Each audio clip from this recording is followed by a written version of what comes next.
നമസ്കാരം. ഗീതാ സബരിയയിലേക്ക് സ്വാഗതം. ശ്രീമദ് ഭഗവത്ഗീതയിലെ 3-ാം അധ്യായമായ കർമ്മയോഗത്തിൽ 8-ാമത്തെ ശ്ലോകമാണ് ഇന്ന് നാം ചിന്ത ചെയ്യുന്നത്. ശ്രീ ഭഗവാൻ അർജുനന് കർമ്മയോഗത്തിൻ്റെ രഹസ്യം ഉപദേശിച്ചുകൊണ്ടിരിക്കുകയാണ്. തേർത്തട്ടിൽ തളർന്ന് വിമുഖനായി ശോകമോഹങ്ങൾക്ക് വശംവദനായി അർജുനനിരിക്കുന്നു.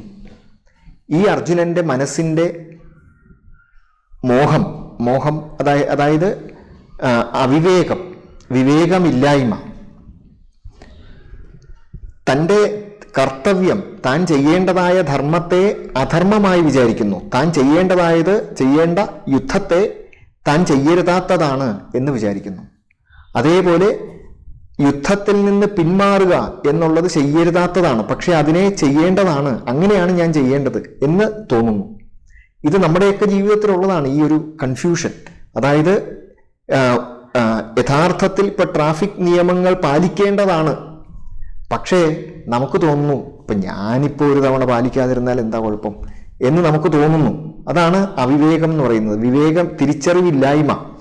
ഇതൊരു ചെറിയ കാര്യമാണ്, പക്ഷേ ഈ ചെറിയ കാര്യം കൊണ്ട് ചിലപ്പോൾ വരുന്ന അപകടം എന്ന് പറയുന്നത് വളരെ വലുതായിരിക്കും. അതേപോലെ ജീവിതത്തിൽ ഓരോ സന്ദർഭത്തിലും യഥാർത്ഥത്തിൽ ചെയ്യേണ്ടത് ചെയ്യുന്നതിന് പകരം ചെയ്യരുതാത്തത് ചെയ്യാനുള്ള ഒരു പ്രേരണ, അത് പല രീതിയിലും അതിനുള്ള ജസ്റ്റിഫിക്കേഷനും മറ്റും നമ്മുടെ മനസ്സിൽ തോന്നിക്കൊണ്ടിരിക്കുന്നതിനാണ് ഈ മോഹം എന്ന് പറയുന്നത്. അർജുനും അതേപോലെ ജസ്റ്റിഫിക്കേഷൻ തോന്നി. അപ്പം അവിടെ നിന്ന് അർജുനന്റെ മനസ്സിനെ ശരിയായ രീതിയിൽ ചിന്തിക്കുന്ന വിധത്തിലേക്ക് അർജുനനെ വളർത്തുന്നതിന് ശ്രീ ഭഗവാൻ സമീപിക്കുന്ന മാർഗം എന്ന് പറയുന്നത് ജ്ഞാനം ഉപദേശിച്ചു കൊടുക്കുക എന്നുള്ളതാണ്. ജ്ഞാനം എന്ന് ഭഗവത്ഗീത പറഞ്ഞാൽ അവനവനെ കുറിച്ചുള്ള ജ്ഞാനമാണ്, അവനവൻ്റെ ശരീര മനസ്സുകളെക്കുറിച്ചുള്ള ജ്ഞാനമാണ്. ആ ശരീര മനസ്സുകളിൽ നിന്ന് വ്യത്യസ്തനായ ആത്മചൈതന്യത്തെക്കുറിച്ചുള്ള നിത്യ വസ്തുവാണ് ആത്മചൈതന്യം. അതിനൊരു മാറ്റവുമില്ല. അത് എപ്പോഴും നിലനിൽക്കുന്ന ചൈതന്യവത്തായ വസ്തുവാണ്. എന്നാൽ ശരീര മനസ്സുകൾ എന്ന് പറയുന്നത് അനിത്യമാണ്. ആ നിത്യവും അനിത്യവും തമ്മിലുള്ള ആ വിവേകം ബോധ്യപ്പെടുത്തി കൊടുക്കുക എന്നുള്ളതാണ്. അതാണ് ജ്ഞാനം. ഇതിന് ഭഗവത്ഗീതയുടെ ടെർമിനോളജി ക്ഷേത്രജ്ഞ വിഭാഗം എന്നാണ്. ക്ഷേത്രവും ക്ഷേത്രജ്ഞനും തമ്മിലുള്ള വേർതിരിവ്. ക്ഷേത്രത്തിൽ നിന്ന് വ്യത്യസ്തനാണ് ക്ഷേത്രജ്ഞൻ എന്ന ആ ജ്ഞാനം. ആ ജ്ഞാനത്തിൽ നിന്നാണ് ആത്യന്തിക ദുഃഖ നിവൃത്തി ഉണ്ടാകുന്നത്. ആത്യന്തിക ദുഃഖ നിവൃത്തിയാണ് ഭഗവത്ഗീതയുടെ ലക്ഷ്യം. ആത്യന്തികമായി ദുഃഖത്തിൽ നിന്ന് രക്ഷപ്പെടുക എന്നതാണ് ഭഗവത്ഗീതയുടെ ലക്ഷ്യം. അതാണ് മോക്ഷം. അതിലേക്ക് എത്തിച്ചേരാനുള്ള മാർഗമാണ് കർമ്മയോഗം. കർമ്മയോഗം അനുഷ്ഠിച്ച് തുടർന്ന് മനസ്സിന് ഏകാഗ്രത, യോഗ്യത സമ്പാദിച്ച് ജ്ഞാനത്തിലേക്ക് വളരുക. ഇതാണ് ഭഗവത്ഗീതയുടെ ലക്ഷ്യം. ആ ജ്ഞാനം കൊണ്ട് മോക്ഷം, ദുഃഖനിവൃത്തി ഉണ്ടാവുക. ശരീര മനസ്സുകളെ ബാധിക്കുന്ന ദുഃഖങ്ങൾ യഥാർത്ഥത്തിൽ എന്നെ ബാധിക്കുന്നതല്ല. ഈ ദുഃഖങ്ങൾ നമ്മുടെ ജീവിതത്തിൽ ആഗമാപായികളാണ്, വന്നും പോയും ഇരിക്കുന്നവയാണ് എന്ന് ഭഗവത്ഗീത പറയുന്നു. നമുക്ക് ദുഃഖങ്ങളൊക്കെ എപ്പോഴും ജീവിതത്തിൽ വന്നുകൊണ്ടിരിക്കും. പക്ഷേ ഈ ദുഃഖങ്ങൾ ശരീര മനസ്സുകളെ ബാധിക്കുന്നത് മാത്രമാണ്. ഞാൻ ഇവയെ ഒബ്സർവ് ചെയ്യുന്ന ക്ഷേത്രജ്ഞനാണ്, ആത്മാവാണ് എന്ന ഒരു അറിവാണ്, അത് ഉറച്ച അനുഭവജ്ഞാനമാണ് ഒരാളെ ഈ ആത്യന്തിക ദുഃഖനിവൃത്തിയായ മോക്ഷത്തിന് യോഗ്യനാക്കി തീർക്കുന്നത്. അപ്പം അതിനുള്ള പ്രാഥമിക മാർഗമാണ് കർമ്മയോഗം ചെയ്യുക എന്നുള്ളത്. അതാണിപ്പോൾ ശ്രീ ഭഗവാൻ അർജുനന് ഉപദേശിച്ചു കൊടുക്കുന്നത്. അതായത് എല്ലാവരും കർമ്മത്തിലേർപ്പെടാതെ ഒരാൾക്കും ഇരിക്കാൻ കഴിയില്ല. ഉള്ളിലുള്ള വാസനകളുടെ സ്ലീപ്പിംഗ് ടെൻഡൻസീസ് ആണ് വാസനകൾ. അത് മുൻ അനുഭവങ്ങൾ നമ്മുടെ ഉള്ളിൽ ശേഖരിച്ചു വെച്ചിരിക്കുന്ന ഈ വാസനകളുടെ പ്രേരണ കൊണ്ട് നമ്മളിങ്ങനെ എപ്പോഴും കർമ്മത്തിലേർപ്പെടും. ഈ കർമ്മത്തിലേർപ്പെടുന്നത് നമ്മൾ തന്നെ ഈ കർമ്മേന്ദ്രിയങ്ങളെയും മനസ്സിനെയും നിയന്ത്രിച്ചുകൊണ്ട് അതിനെ കർമ്മയോഗം എന്ന രീതിയിൽ വ്യാപരിച്ചില്ല എന്നുണ്ടെങ്കിൽ അത് മിഥ്യയായ ആചാരത്തിലേക്ക് പോകും. ഇതാണ് ഇതിനു മുമ്പ് 6-ാമത്തെയും 7-ാമത്തെയും ശ്ലോകങ്ങളിൽ ശ്രീ ഭഗവാൻ അർജുനന് പറഞ്ഞു കൊടുത്തത്. അതായത് മനസ്സുകൊണ്ട് ഞാൻ അങ്ങനെ ചെയ്യണം, ഞാൻ ഇങ്ങനെ ചെയ്യണം എന്നൊക്കെ പ്ലാൻ ചെയ്ത് അത് ഞാൻ അങ്ങനെ ചെയ്തു കഴിഞ്ഞാൽ എനിക്ക് ഇന്ന ഫലം കിട്ടും, ആ ഇന്ന ഫലം കിട്ടിക്കഴിഞ്ഞാൽ ഈ മലർപ്പൊടിക്കാരൻ്റെ സ്വപ്നം എന്നൊക്കെ നമ്മുടെ ഒരു ചൊല്ലുണ്ട് അല്ലേ. ഈ മലർപ്പൊടി വിൽക്കാൻ വേണ്ടി ഇങ്ങനെ തലയിൽ ഇങ്ങനെ കൊണ്ടു നടക്കുന്നയാൾ ആ നടക്കുന്ന സമയത്ത് ഇങ്ങനെ സ്വപ്നം കാണും, ഞാൻ അങ്ങനെ ചെയ്യും ഇങ്ങനെ ചെയ്യും. അപ്പോഴാണ് ആ സ്വപ്നം കണ്ടിങ്ങനെ നടക്കുന്നത് കൊണ്ട് മുമ്പിലുള്ള വഴി നോക്കിയില്ല, കാൽ തട്ടി വീണ് ഈ മലർപ്പൊടി മുഴുവൻ ചെളിയിൽ വീണ് നഷ്ടപ്പെട്ടു പോയതാണ്. അതാണ് ഈ മലർപ്പൊടിക്കാരൻ്റെ സ്വപ്നം എന്ന് പറയുന്നത്. അപ്പം അതേപോലെ ഈ മനസ്സുകൊണ്ട് പലതും ഇങ്ങനെ പ്ലാൻ ചെയ്യുന്നതല്ലാതെ യഥാർത്ഥത്തിൽ കർമ്മത്തിൽ ഏർപ്പെടുന്നില്ല. അങ്ങനെ ഒരു അവസ്ഥയാണ് മനുഷ്യൻ്റെ വളർച്ച ഇല്ലായ്മയ്ക്ക് കാരണം. അതാണ് മിഥ്യയായ ആചാരം. അതിന് വിപരീതമായി എന്താണ് ചെയ്യേണ്ടത് എന്ന് ഇതിനു മുമ്പുള്ള ശ്ലോകത്തിൽ പറഞ്ഞു. അതായത് ഇന്ദ്രിയങ്ങളെ മനസ്സുകൊണ്ട്, അവനവൻ്റെ അറിവ് കൊണ്ട്, അവനവൻ്റെ മനനം കൊണ്ട്, ചിന്ത കൊണ്ട് ഇന്ദ്രിയങ്ങളെ നിയമനം ചെയ്തിട്ട് നിയന്ത്രിച്ച് വേണ്ട വഴിയിലേക്ക് ഇന്ദ്രിയങ്ങളെ നയിച്ചുകൊണ്ട് ആരാണോ അസക്തനായി കർമ്മഫലത്തെക്കുറിച്ച് വറീഡാവാതെ ആ പ്രോസസ്സിൽ ഏകാഗ്രതയോടുകൂടി കർമ്മത്തിലേർപ്പെടുന്നത്. നമുക്ക് കർമ്മം ചെയ്യാൻ മാത്രമേ പറ്റുള്ളൂ, അതിൻ്റെ ഫലം എന്ന് പറയുന്നത് നമ്മുടെ നിയന്ത്രണത്തിലല്ല. ഇതാണ് കർമ്മയോഗത്തിൻ്റെ അടിസ്ഥാന തത്വം. കർമ്മഫലം ഇല്ലാന്നല്ല, കർമ്മഫലം തീർച്ചയായിട്ടും വന്നിരിക്കും. അത് കർമ്മമുണ്ടെങ്കിൽ കർമ്മത്തിൻ്റെ ഫലം വന്നിരിക്കും, അത് 100% ഉറപ്പാണ്. പക്ഷേ നമ്മൾ പ്രതീക്ഷിച്ച പോലെ ആവണമെന്നില്ല, അതിനേക്കാൾ മോശമാകാം, അതിനേക്കാൾ നല്ലതാകാം. ആ കർമ്മഫലം തീർച്ചയായിട്ടും നമുക്ക് കിട്ടും. പക്ഷെ ആ കർമ്മഫലത്തെക്കുറിച്ച് വറീഡാവാതെ, അത് നമ്മുടെ നിയന്ത്രണത്തിലല്ല എന്ന് മനസ്സിലാക്കി അതിനെക്കുറിച്ച് വറീഡാവാതെ പ്ലാനിങ്ങിലും എക്സിക്യൂഷനിലും നമ്മൾ മനസ്സ് കൊടുത്ത് റിസൾട്ട് ഓറിയൻറ്റഡ് ആവാതെ പ്രോസസ് ഓറിയൻറ്റഡ് ആയിട്ട് കർമ്മം അനുഷ്ഠിക്കുന്നതാണ് വിശേഷപ്പെട്ട രീതി എന്നാണ് ശ്രീ ഭഗവാൻ പറഞ്ഞു വെച്ചത്. അപ്പോൾ ഒരാൾ ചോദിക്കുന്നു, എനിക്ക് കർമ്മയോഗം ചെയ്യാൻ ആഗ്രഹമൊക്കെ ഉണ്ട്, പക്ഷേ ഈ കർമ്മം എങ്ങനെ അനുഷ്ഠിക്കണം, എന്ത് കർമ്മം ഞാൻ അനുഷ്ഠിക്കണം? കർമ്മം ചെയ്യണമെന്ന് എനിക്ക് ആഗ്രഹമുണ്ട്, പക്ഷേ എന്ത് കർമ്മം അനുഷ്ഠിക്കണം? രാവിലെ എഴുന്നേറ്റാൽ എനിക്ക് തോന്നുന്നില്ല ഏത് കർമ്മം ചെയ്യണം, എങ്ങനെ ചെയ്യണം എന്നൊന്നും എനിക്ക് തോന്നുന്നില്ല. അപ്പം എന്താ ഞാൻ ചെയ്യേണ്ടത്? അതിന് ശ്രീ ഭഗവാൻ ഉത്തരവുണ്ട്. അതിൻ്റെ ഉത്തരമാണ്, നിനക്കായി വിധിക്കപ്പെട്ട കർമ്മങ്ങളുണ്ട്, സാഹചര്യവശാൽ നിനക്കായി വിധിക്കപ്പെട്ട കർമ്മങ്ങളുണ്ട്. ഒന്നുകിൽ നീ ജനിച്ച സാഹചര്യങ്ങളുടെ പ്രേരണ കൊണ്ട്, നീ ഏതെങ്കിലും ഒരു കുടുംബത്തിലാണ് ജനിച്ചതെങ്കിൽ ആ കുടുംബത്തിലെ സാഹചര്യവശാൽ വന്നു ചേരുന്ന കർമ്മങ്ങൾ, അച്ഛനും അമ്മയും സഹോദരങ്ങളും മറ്റുള്ളവരും ആയി നീ ഇടപെടുന്നതിൻ്റെ ഫലമായി നിന്നിലേക്ക് വന്നു ചേരുന്ന കർമ്മങ്ങൾ. അല്ലെങ്കിൽ നീ ഇപ്പോൾ ഒരു കോഴ്സിന് ചേർന്നിട്ടുണ്ടെങ്കിൽ, പഠിക്കാനൊരു കോഴ്സിന് ചേർന്നിട്ടുണ്ടെങ്കിൽ ആ കോഴ്സിനോട് ബന്ധപ്പെട്ട് നിനക്ക് വരുന്നതായ കർമ്മങ്ങൾ. അവിടെ ചിലപ്പോൾ പഠിക്കാൻ കാണും, നോട്ട് എഴുതാൻ കാണും, കോഴ്സ് വർക്ക് ചെയ്യാൻ കാണും, അസൈൻമെൻറ്റ് ചെയ്യാൻ കാണും, സെമിനാർ നടത്താൻ കാണും. ഇങ്ങനെ എന്താണോ നിനക്ക് ചെയ്യാൻ നീ യഥാർത്ഥത്തിൽ നിനക്ക് വേണ്ടി നിയമനം ചെയ്ത, നിനക്ക് വേണ്ടി വിധിക്കപ്പെട്ട കർമ്മങ്ങൾ.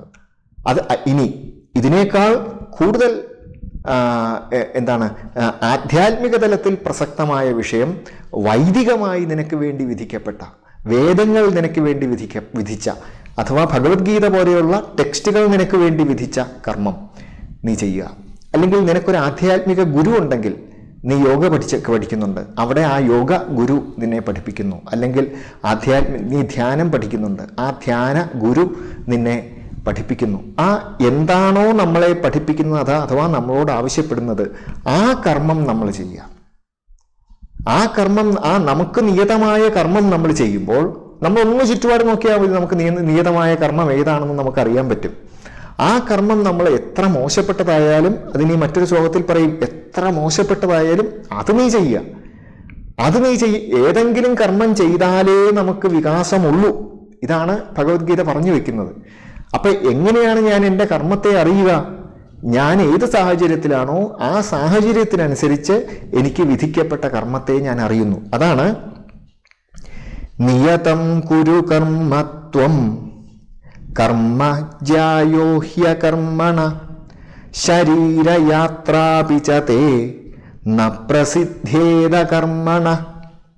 നിയതം കുരു കർമ്മത്വം കർമ്മ ജ്യായോ ഹ്യകർമ്മണ. നിയതം കർമ്മ ത്വം കുരു. നിയതമായ കർമ്മത്തെ നീ അനുഷ്ഠിക്കുക.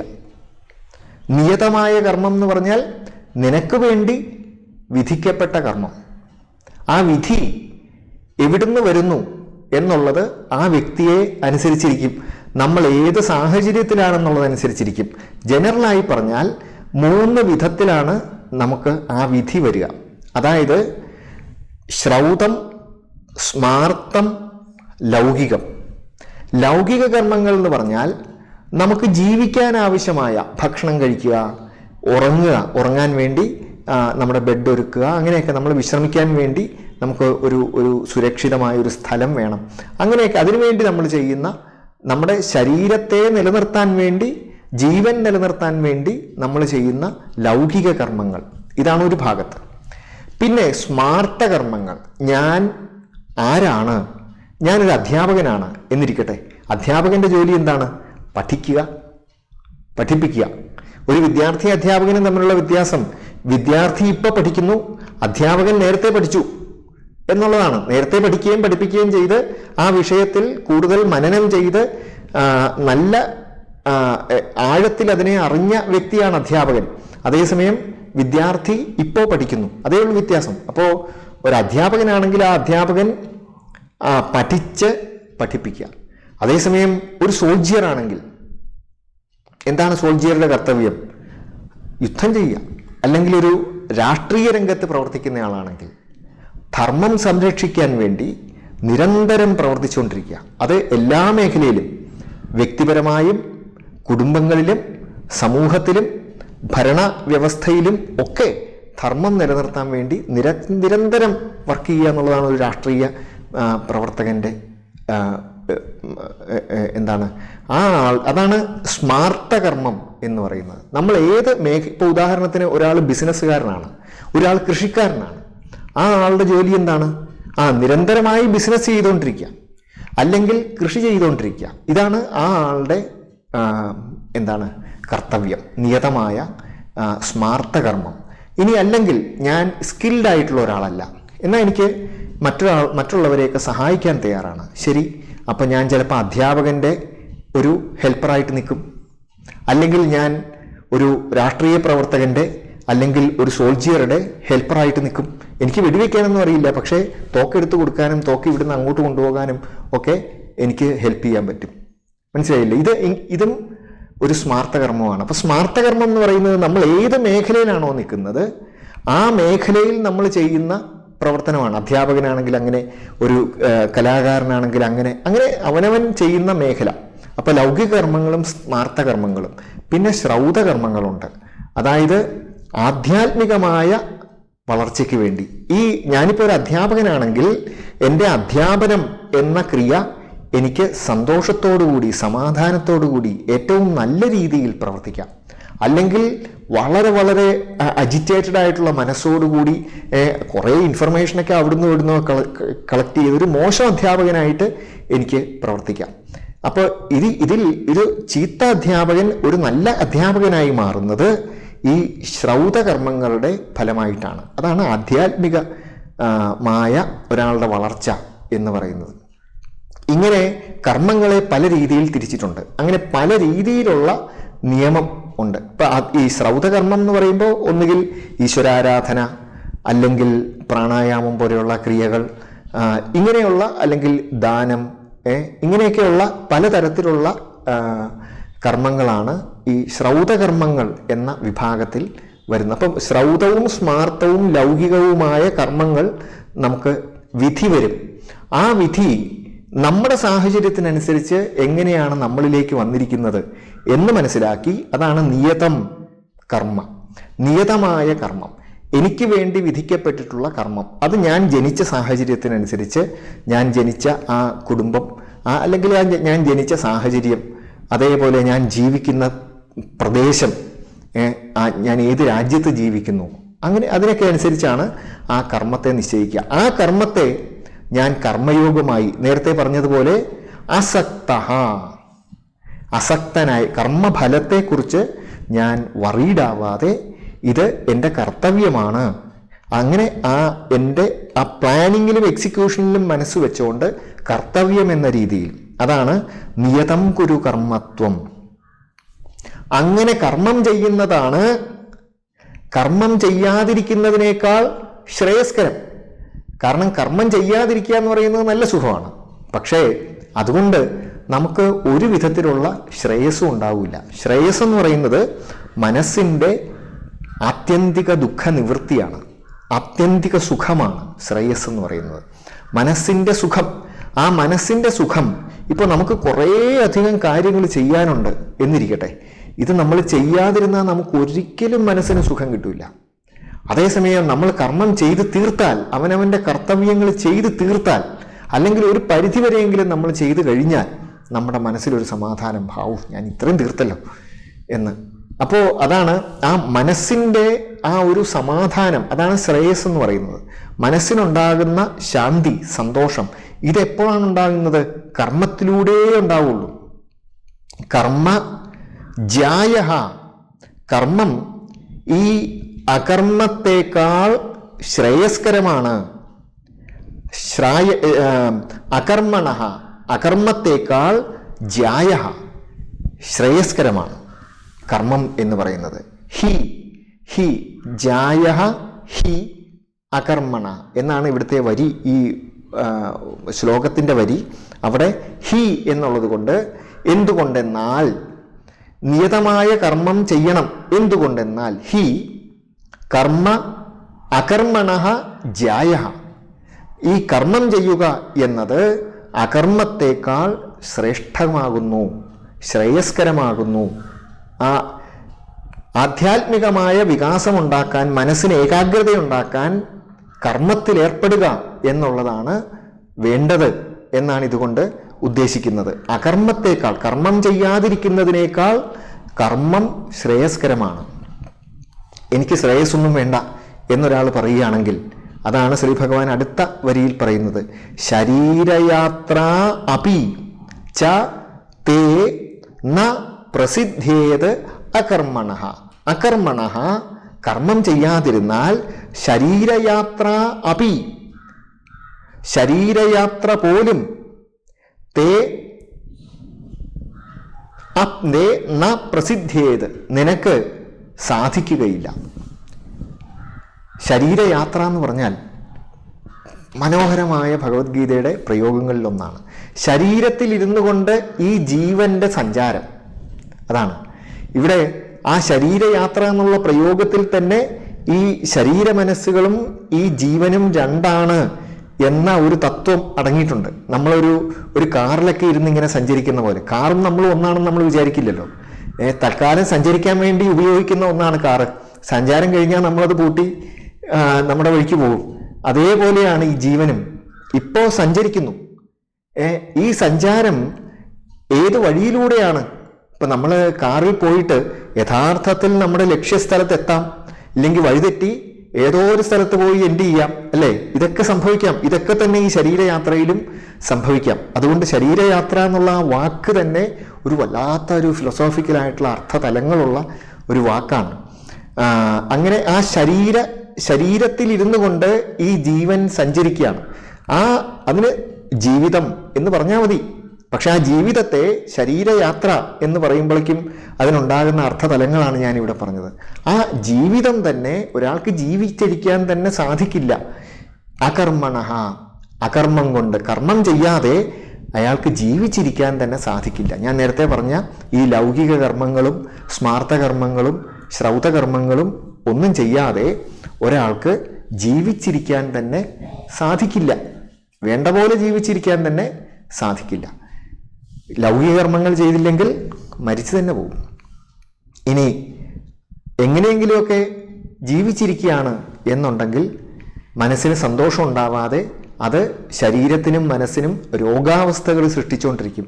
മനസ്സിന് സന്തോഷം ഉണ്ടായാലേ ശരീരത്തിന് രോഗമില്ലാതിരിക്കുകയുള്ളൂ, മനസ്സിനും രോഗമില്ലാതിരിക്കുകയുള്ളൂ. അപ്പോൾ ഈ സന്തോഷം എങ്ങനെയുണ്ടാകും? ശരിയായ രീതിയിൽ കർമ്മയോഗത്തിൽ ഏർപ്പെടുമ്പോൾ ആ സന്തോഷം ഉണ്ടാകും. അതാണ് കർമ്മ ജായഹ എന്ന് പറഞ്ഞത്. അത് നമുക്ക് ശ്രേഷ്ഠമാണ്, ശ്രേയസ്കരമാണ്. അതായത് നമ്മുടെ മനസ്സിന് ആത്യന്തികമായ സുഖം, ദുഃഖനിവൃത്തി തരുന്നതാണ്. അതുകൊണ്ട് അതാണ് ആ കർമ്മത്തിൽ ഏർപ്പെടുന്നതിൻ്റെ പ്രാധാന്യം ശ്രീ ഭഗവാൻ ആവർത്തിച്ച് പറയുകയാണ്. നിയതം കുരു കർമ്മത്വം കർമ്മ ജായോഹ്യകർമ്മണ ഹി കർമ്മ അകർമ്മണ ജായ. കർമ്മം അകർമ്മത്തേക്കാൾ ശ്രേഷ്ഠമാണ്, ശ്രേയസ്കരമാണ് എന്ന് പറയുന്നു.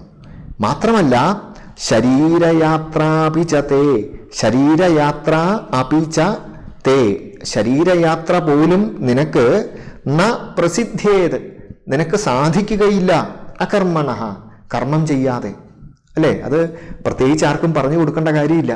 നമ്മൾ കർമ്മം ചെയ്താൽ മാത്രമേ നമ്മുടെ ജീവിതം മുമ്പോട്ട് പോവുള്ളൂ. അങ്ങനെ നമ്മുടെ ജീവിതത്തിന് വേണ്ടി, എക്സിസ്റ്റൻസിന് വേണ്ടി, കേവലം നിലനിൽക്കാൻ വേണ്ടി, നിലനിൽപ്പിന് വേണ്ടി നമ്മൾ ചെയ്യുന്ന ആ കർമ്മത്തെ കർമ്മയോഗമായി, കർമ്മം തന്നെ യോഗം, കർമ്മം തന്നെ ഏകാഗ്രതയ്ക്കുള്ള ഉപാധി, ഏകാഗ്രതയ്ക്കുള്ള സാധനാമാർഗം ആക്കി മാറ്റിയാൽ, കർമ്മത്തെ കർമ്മയോഗമായി അനുഷ്ഠിച്ചാൽ അത് നമുക്ക് ജ്ഞാനത്തിന്, ശരീരമനസ്സുകളിൽ നിന്ന് വ്യത്യസ്തനായ ആത്മാവിനെക്കുറിച്ചുള്ള ജ്ഞാനത്തിന്, അനുഭവത്തിന് കാരണമായി തീരും. അതിലൂടെ ആത്യന്തിക ദുഃഖനിവൃത്തിയായ മോക്ഷത്തിലേക്ക് നമ്മൾ എത്തിച്ചേരും. കർമ്മം പരമ്പരയാ മോക്ഷസാധനവും ജ്ഞാനം സാക്ഷാത് മോക്ഷസാധനവുമാണ്. പരമ്പരയാ, സ്റ്റെപ്പ് ബൈ സ്റ്റെപ്പായിട്ട് കർമ്മത്തിലൂടെ മനഃശുദ്ധി നേടി, ആ മനഃശുദ്ധി, അതായത് കർമ്മയോഗത്തിലൂടെ മനഃശുദ്ധി നേടി, ആ മനഃശുദ്ധി കൊണ്ട് ജ്ഞാനം നേടി, ആത്മജ്ഞാനം നേടി, ആ ആത്മജ്ഞാനത്തിൽ, ആ ആത്മധ്യാനത്തിലൂടെ മോക്ഷം നേടുന്ന ആ സമ്പ്രദായം, അതാണ് പരമ്പരയാ. അതേസമയം ഇവിടെ ജ്ഞാനം കൊണ്ട് മനസ്സിന് ഏകാഗ്രതയും ആ പാകതയും വന്നു കഴിഞ്ഞാൽ ഞാൻ ശരീരമനസ്സുകളിൽ നിന്ന് വ്യത്യസ്ത സ്വഭാവത്തോടു കൂടിയ ആത്മാവാണ്, ഞാൻ ശരീരമനസ്സുകളല്ല എന്ന ആ ജ്ഞാനം കൊണ്ട് സാക്ഷാത് നേരിട്ട് മോക്ഷം കിട്ടുന്നു. അങ്ങനെ കർമ്മത്തിൻ്റെയും ജ്ഞാനത്തിൻ്റെയും സ്വഭാവമാണ് ഭഗവത്ഗീത ആവർത്തിച്ച് പറഞ്ഞുകൊണ്ടിരിക്കുന്നത്. നമുക്ക് അതിൻ്റെ പിന്നീട് വരുന്ന ഉപദേശങ്ങൾ ക്രമേണ വരും എപ്പിസോഡുകളിൽ കേൾക്കാം. ഗീതാസപര്യയുടെ വരും എപ്പിസോഡുകളിലേക്ക് സ്വാഗതം ചെയ്തുകൊണ്ട് നിർത്തുന്നു. നമസ്കാരം.